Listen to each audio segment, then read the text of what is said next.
It's time for me to talk about one of my favorite features in InDesign. It's not a particularly flashy feature, but it's incredibly helpful to anyone who needs to write or edit text inside InDesign. And that feature is Story Editor, and it's like having a little word processor built right into InDesign. Let me show you. I have my Rue article file open from the exercise folder, and I'm going to jump to the second spread by pressing Option Page Down or Alt Page Down. I want to edit some of the text in here, but instead of zooming in and trying to find the text, I'm simply going to select the frame itself, go to the Edit menu, and choose Edit in Story Editor. Or I could press Command-Y or Control-Y on Windows. Up comes a nice neutral window, just like a text editor.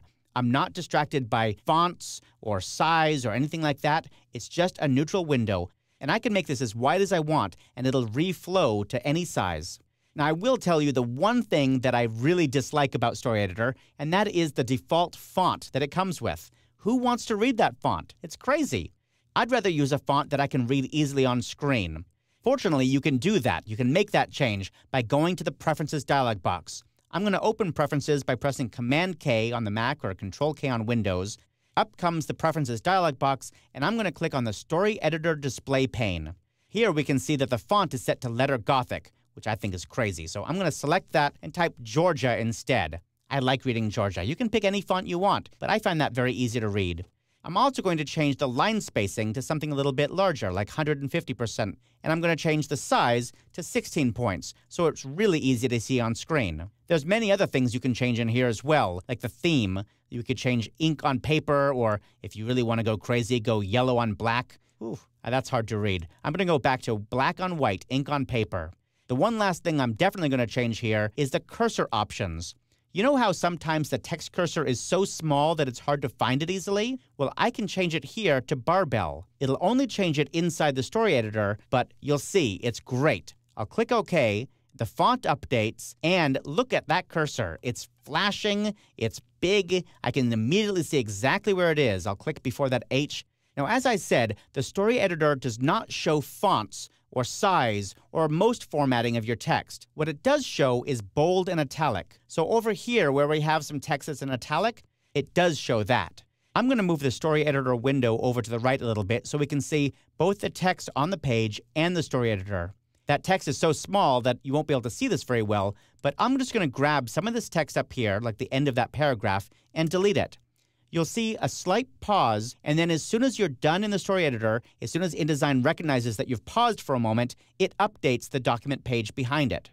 I mentioned earlier that you can use Command-Y or Control-Y to open the Story Editor. You can also use the same thing to switch out of the Story Editor. And this turns out to be very useful because I can select some text inside the Story Editor and then press Command-Y or Control-Y, and it swaps back to the document page and synchronizes the selection. The same words are selected here that were selected in the Story Editor. That turns out to be a very useful thing, and you'll see it the more you're using Story Editor.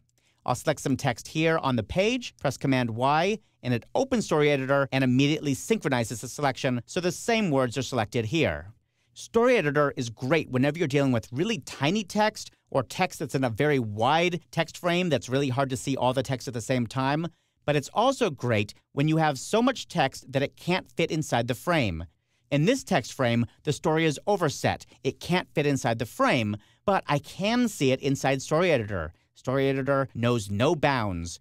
So if I scroll down a little bit here, you'll see all the overset text. All this stuff that has red next to it, that is overset. It's not fitting inside the text frame. But I can still edit it, copy it, paste it, delete it, whatever I need to do, I can work with it inside Story Editor.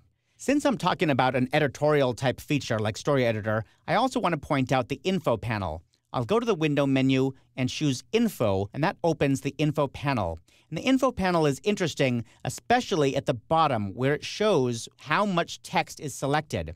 If I select this sentence, you can see that the Info panel updates to show me that there's 65 characters, 11 words, 1 line, and 1 paragraph selected. If I deselect the text, so the text cursor is just flashing inside the story, it updates to show me all the text in the story. That is, this has 194 words plus 1,242. What's that plus? Well, that's how much text is overset, how many words are outside this text story. But if you do a lot of editorial work, you know that that kind of word count is really useful. Ultimately, whether you're editing really tiny 4-point text at the bottom of a legal contract, or text on a path or a long story, the story editor makes life so much easier.